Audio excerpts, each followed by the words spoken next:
Welcome to Philadelphia Neighborhoods. The episode introduces a neighborhood named Northern Liberties, located center right on the map. Here we see some of the heritage of the city, including snapshots from a representative mural project, the Edgar Allan Poe House, and the sidewalks here. Philadelphia is famous for its mural arts project. These murals on the walls are common throughout the city. You'll see them everywhere. And there's a team of people that's out there all the time repairing these and upgrading them and, making sure that the paint hasn't fallen off. Behind me, you can see Route 95. These are pieces of Route 95, which goes through the waterfront of the city.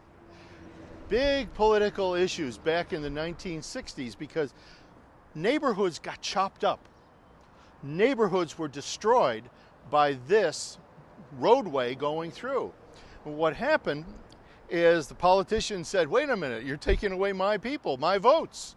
So this took a lot of doing to get this roadway to go through. Now, amateur archaeologists in the time when they were building this scurried to this area and they dug up artifacts, innumerable artifacts. There was no archaeological oversight to what was being taken. So a lot of the things that were found here under these bridges, under where these roads go, a lot of the archaeological things, artifacts that were found here, they remain in private collections in people's homes.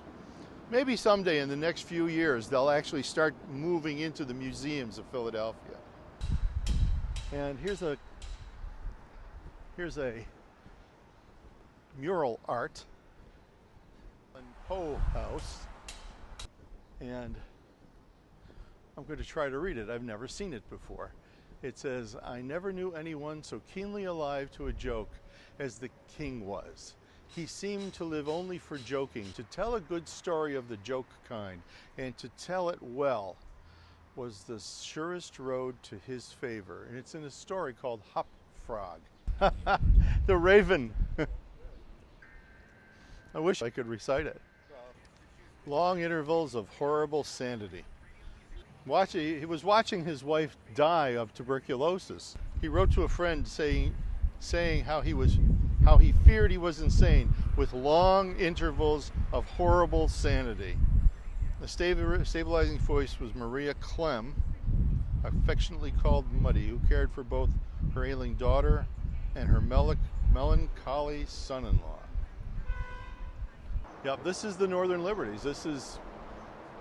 They're renovating, they're tearing down, they're rebuilding. It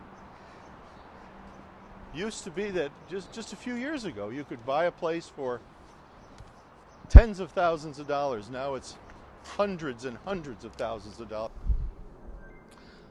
I'm taking a picture, I hope, of kind of a juxtaposition of new building and old. Somewhere around here, up until the 1920s, there was a pillar, and at the top of the pillar there was